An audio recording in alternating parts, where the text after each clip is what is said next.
Hey everybody, Terrible Shoes here, and you might notice I look a little different in today's video, and that is because I got a little haircut. I donated my hair to the Children's Hospital, and that haircut took me about 10 to 15 minutes. Now, in that 10 to 15 minutes, I have done more good for society than every Whatnot seller ever has combined.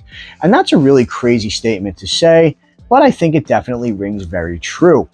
For today's video, we're going to be taking a look at yet another Whatnot scammer doing what they do best and being an absolutely awful human being for no reason whatsoever and throwing a temper tantrum over nothing.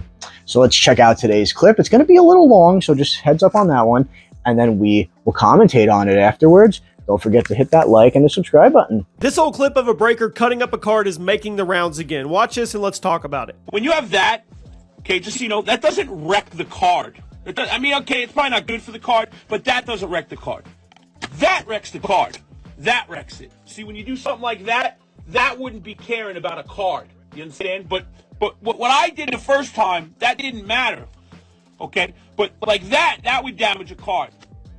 That would damage it.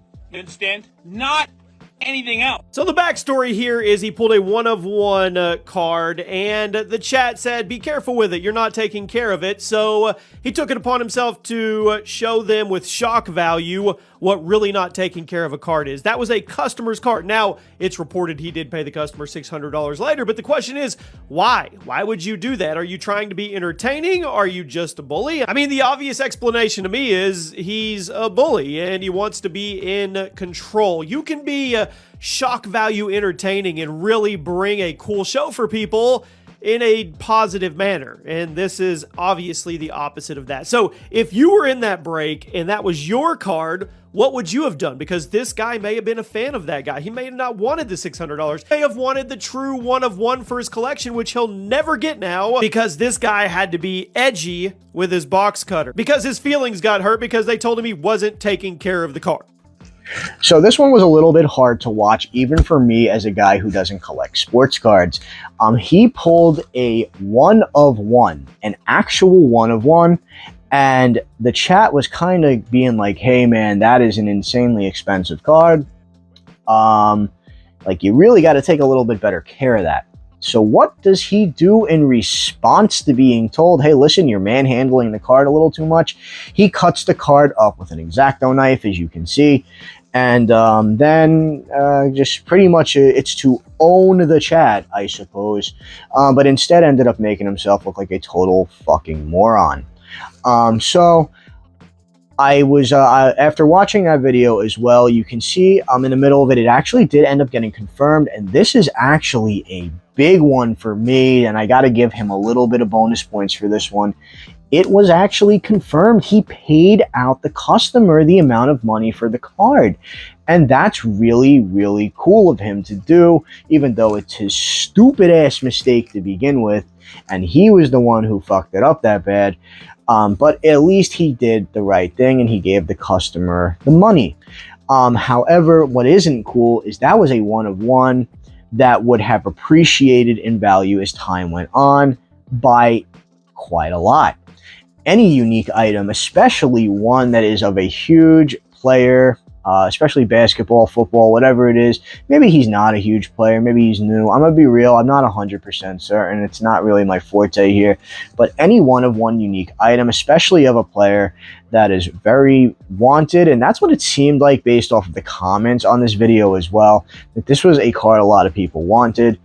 It's going to greatly appreciate in value over time. It's like with Pokemon, for instance, with Pokemon cards.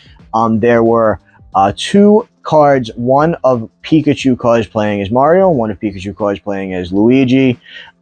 Those two, the full art versions of those cards, are very expensive now, even in their raw forms, because they were very unique. This item, however, is even more unique than that because there is a single copy in all of existence and it's now cut up. It's worthless. There's nothing left. And that's just such a shitty thing.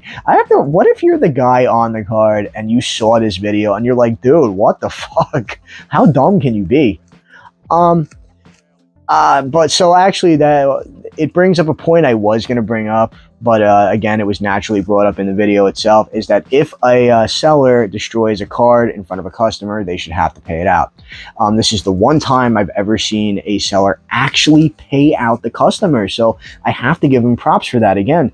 But I think it should be a mandatory thing. If you want to do this little bullshit shock value shit where you cut the card up or you throw it or you bend it like the guy did with the EV God pack. I've seen other people with Downtown smash them on the table and bend up the corners too. Those will probably be in a few future videos.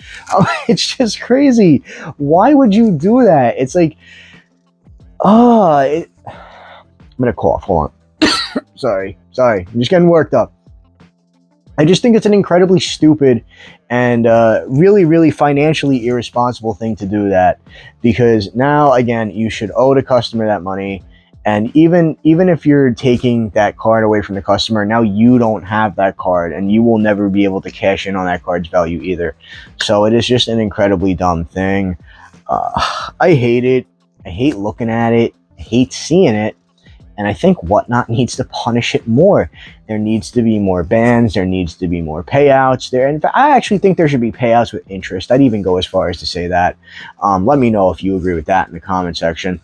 But other than that, don't act like this. A lot of Whatnot sellers act like this, and it's really, really childish, and it's really shitty. It's not cool, and it makes all you guys look dumb. That's really about it. I'm going to cut the video here. I don't have too much else to say about this. Thank you for checking me out today. It's Terrible Shoes. Hit the like button, hit the subscribe button, and we'll catch you in the next clip. If you like watching stuff like this, I cover a ton of Whatnot scammers and losers and such. And I'll see you in the next one.